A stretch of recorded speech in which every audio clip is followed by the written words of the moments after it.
తను ముఖ్యమంత్రి అవ్వాలని అనుకోలే ఎక్కడ. ఈ ప్రభుత్వాన్ని దింపాలనుకుంది, అందులో పాత్ర వహించింది. ఆవిడ వల్ల దిగిపోయిందని నేను అంటలా, కానీ ప్రముఖ పాత్ర వహించింది.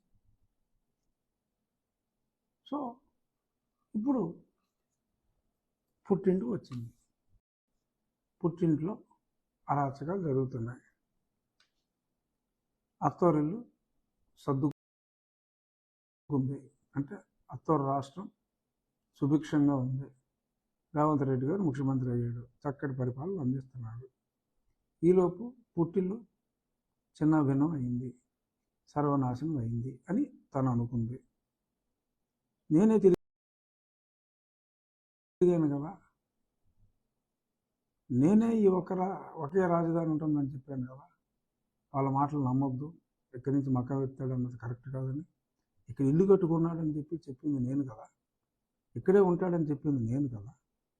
3 అంటాడు, ఇంకోటి అంటాడు, అప్పులు చేస్తాడు, అభివృద్ధి లేదు, లిక్కరు, మగవాళ్ళ తాళ్ళు తెగిపోతున్నాయి.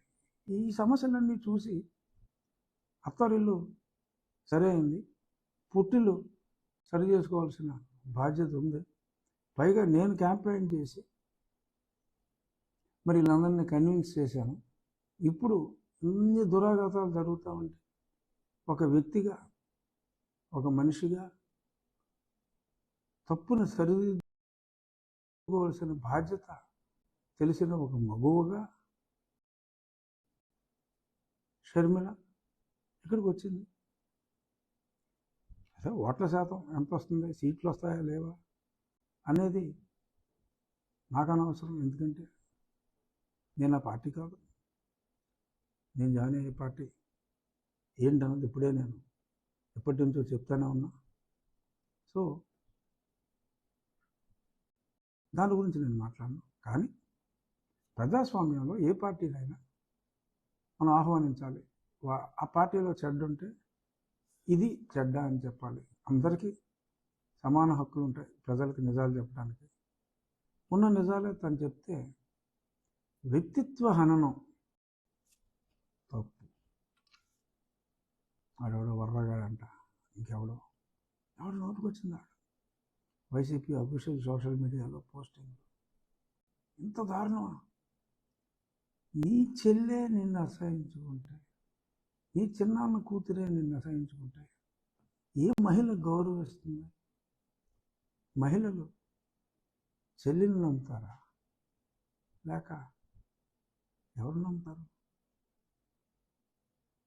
సో ఇప్పుడు డెఫినెట్గా మరి వైసీపీ ఓట్ బ్యాంక్, నేను ఎప్పటి నుంచో చెప్తున్నా, చాలామంది కారు కూతలు కూర్చారు, వీళ్ళిద్దరూ ఒకటే, అమ్మాయి రాదు, అసలు ఆంధ్రయ్య రాదు, ఏమీ జరగదు, నేను మాట్లాడేది తప్పు అన్నారు. అయిపోలా, నిజమైపోలా. కనీసం లీస్ట్లో 5-6%, 10% తెచ్చుకొని ఆశ్చర్యపోవకర్లా. ఆ 10 కూడా నా ప్రస్తుత పార్టీకే బిగ్ హోల్. సో కాబట్టి గతంలో నేను చెప్పినట్టు పరాజయం కాదు, ఘోర పరాజయం దిశగా పయనిస్తుంది. అందుకే ఈ టెన్షన్, ఈ కంగారు. అందుకని దొంగ సర్వేలు వదులుతున్నారు. గతంలో హైదరాబాద్లో మేము చెప్పాం 65 సీట్లు వస్తాయని కూడా చెప్పేశారట చాలామంది. ఎగ్జాక్ట్గా 65 అని చెప్పారట బోగస్ గాళ్ళు. అయిపోయిన తర్వాత బ్యాక్ డేట్లో పెడతా ఉంటారు లోడింగ్లో.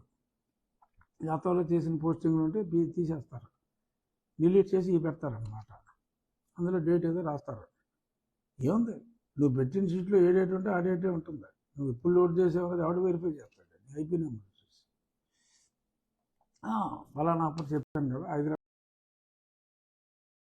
కరెక్ట్గా అయింది సర్వే, ఫలానా చంద్రగారి సర్వే, ఫలానా ఆడి సర్వే, ఈ సర్వే, బోడి సర్వే చెప్పి మరి వైఎస్ఆర్ కాంగ్రెస్ పార్టీకి 110, అంటే మరీ 150 అంటే మరీ బేవర్స్గా ఉంటుందని 110 సీట్లు, తెలుగుదేశానికి ఒక 60 సీట్లు. అందులో మరీ కుప్పంలో చంద్రబాబు గారు, మంగళగిరిలో లోకేష్ గారు, దేవవాడలో కళ్యాణ్ గారు ఓడిపోతారంటే దరిద్రంగా ఉంటుంది కాబట్టి వాళ్ళు మటుకు నెగ్గుతారని చెప్పి పెడతారు. ఎవరికి తెలియదు ఈ సినిమా స్టంట్లో. సట్టా మార్కెట్లో మరి 52 స్థానాలకి పందాలు కాస్తున్నారు. అంటే దాన్ని బట్టి ఏంటి యాక్చువల్ రియాలిటీ నేను చెప్పినట్టు 30-35 మధ్యనే షర్మిలు పుంజుకుంటే ఇంకా దారుణంగా ఉంటుంది.